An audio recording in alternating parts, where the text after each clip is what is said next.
MMA Oddsbreaker. I'm Frank Trigg, of course. That's Hendo, Dan Henderson, getting ready for a rematch here against Shogun Rua. Anything different going to happen in this fight than the first time, Dan? Hopefully I finish him this time. It's I'm sure that it's got a good chance to go 5 rounds again. So it was fight of the year last time. Can you live up to that hype again? I know. Well, I take that back. I know you can. Can he live up to that hype again? I don't know. I mean, it's going to be hard to duplicate the the excitement that was in the last one. And if I keep the pressure on for 5 rounds, which is my goal, it won't be quite as exciting as last time. There won't be a comeback. Oh yeah, that's right. Because you crushed in the first 3 rounds, and then 4 and 5, everyone was kind of, maybe okay. Which way is it going? And I was judges. You never know which way they're going to go. Right. With their decision-making process. So you do to get a victory, especially down in Brazil. Do you think you actually have to get a finish to beat them? That if it's close at all, that they're going to give it to him? I'm hoping not, but I'd rather finish him and not take any chances. But I want to make sure I dominate and clearly win every round along the way. Well, we go back and look at your last 3 fights. Obviously, you lost your last 3, but split decision lost to Lyoto, split decision lost to Rashad, and then that head kick by Vitor. Decision process right now, it's tough for you. Like the judges just don't give you that much love if you go off your most recent history.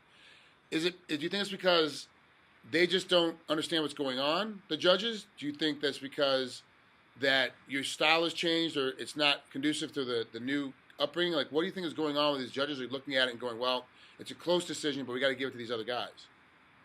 I don't know. I mean, I have no idea what was going through their head. I know that, especially against Rashad, I could have been a little bit more active that last round. And Machida, I have no idea why he got the nod running around like he did. But, that's the way it happens. And like I said, I'm prepared to go 5 rounds, and I want to make sure I pressure throughout the whole fight rather than just the first 3 rounds. I want to make sure that I'm winning every round along the way and staying in his face the whole time.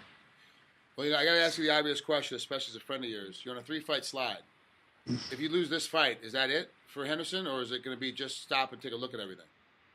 No, I mean, I signed a 6-fight deal, and I'm planning on fighting 6 fights. So, obviously it wouldn't be good to lose, but I'm not going to retire anytime soon. I just need to make sure that doesn't happen in this fight. The money was a lot less than what you were getting before on this new contract. Is that correct? I did take a pay cut. And did it give you a little bit more motivation to work harder and train harder because of the pay cut, or was it just you kind of know the format and the look of what the UFC is doing behind the scenes, and that you'll as long as you have good bonuses, you'll be okay?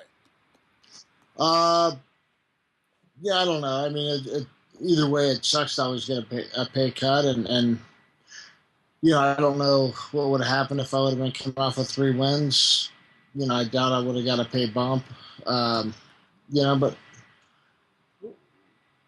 I think the options are there to kind of get back to where I was, and I just do. I got 6 fights to get my goals accomplished, and then we're done. Let me ask about your training partners. If I remember correctly, Tarek Safin pretty much is the best guy in your camp that kind of mimic Shogun. Is that who you spend a lot of time training with, or am I incorrect? I trained a little bit with him for this one. I mean, not a lot, but he moved around a lot. He kicks a lot. But I had a couple other guys in there that probably mimic Shogun a little better. Virgil Zwicker's a really good one, but he kind of got hurt the last round or 2. He as well. He kicks a lot. He's got good hands. He's just a tough dude. So I think he was kind of my closest guy that mimics Shogun. But yeah, he got hurt the last couple of weeks. So yeah, I had a few other guys too, but overall, I had some guys that really were good to mimic him on the ground, and a couple good guys on the feet, to kind of show them. So All I right, well, feel really good about this fight. let's shift gears entirely. The World Cup was in L.A. this last week. Iran wins it. Russia takes second. U.S. takes third. What's our problem? Like, how can we not? How can we have such a hard time now with the Russians and with the Iranians? We're having a difficult time getting through them freestyle wise. I know it's not your genre; you're more of a Greco guy, but other than Burroughs, like we're just struggling. Like we're having a real difficult time as a team. Is there something that back in the day that when we were still competing that just seemed like we always found a way to win that we're just not finding right now? Yeah, I don't know. I mean, it's tough. I know that financially it's tough for these guys to train, and there's never been that much support. So I don't know if that needs to change, and or just there's guys are going elsewhere and doing other things because there's no money in it, and it's tough to support themselves to be able to do it right. I don't know. I started fighting because I wanted to continue to wrestle. I wasn't making any money wrestling, so I started fighting to pay the wrestling bill, to buy my shoes and buy my singlets and get ready to go and pay the extra travel when USA Wrestling didn't want me to go travel. I pay my own way to go with the team anyway, and that costs money. And really the situation hasn't changed in 17, 18 years. It's still the same kind of situation. That's pretty much why I started fighting too, just to kind of support my wrestling and I did both for 2-3 years and then switched over and just did fighting full time. And yeah, it's tough to make a living, and it's tough to for me, I was making pretty decent money fighting, and why go back to wrestling at that point? Yeah, especially if you're every time you fight, even a low end back in the early days. Say you're making 30,000-40,000 every time you fight. You fight 3 times a year, then you turn around and you want to go back to wrestle, and you're making $1,200 a month. As an assistant coach someplace, barely making it. Like, it didn't make any sense. And I think we're still in the same genre, and it's hurting us. It's hurting our sport as a whole, but it's making MMA better. Because a lot of these guys are jumping out in MMA a lot quicker. So the level of talent is getting a lot better a lot quicker, which is good for, like I said, good for MMA, but bad for wrestling. Yeah, I think for a while MMA was really helping wrestling. A lot of the younger guys were getting into wrestling because most of the good MMA guys were wrestlers, and they just need to make it worth their while to stay into wrestling now. Yeah, and I think hopefully they'll find something out in the next couple of years that they'll start making a little bit more money, a little bit more pressure. Both styles, both freestyle and Greco, to kind of keep it alive and keep it moving. But right now it is a little bit weird. The NCAAs are coming up in Oklahoma City, which I'll be missing this week as well. But it's that time of year where wrestling is kind of everywhere we look. And then end of April, of course, the national Open Nationals are out here in Vegas for freestyle and Greco. So for me, it's that hot time of the year to pay attention to wrestling, and it's just weird that still once again you're a main event on a big card, this time down in Brazil instead of just being across the street. So it's good to see that at least a couple of us are still competing, even though you're really, really, really fucking old. You're really old to still be doing this shit. Like quite as old as you. You're older than me, son. You like? Why? Yeah, you're way older than me. You look older. I know, but I'm way more beat up. Like, I was never as good either, so it makes it even worse.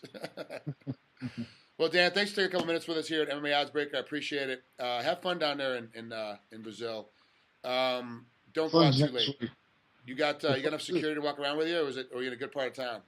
No, it's not so bad here, and we're pretty much in a hotel. It's kind of a right on the beach, resorty kind of hotel, so it's kind of nice. I don't ever leave the hotel anyway, hardly. So, I'm about to go work out in a little bit, get a little sweat in, and get my body moving. Just acclimating right now. What's that? How's your weight? I'm on weight, so I'm never overweight. You pretty much you're walking around at weight already? Yeah, I'm always about 205, 204, 206, somewhere in there. So. No, you skip one glass of water, you make weight, and go on and eat lunch anyway. Pretty much, but I just want to. At the time change, the long trip out here, it was, it's always a long trip over here. So, all right, Dan, thanks, bud. I appreciate it. We'll talk to you soon, bud. No worries. Thanks, Rick. See ya.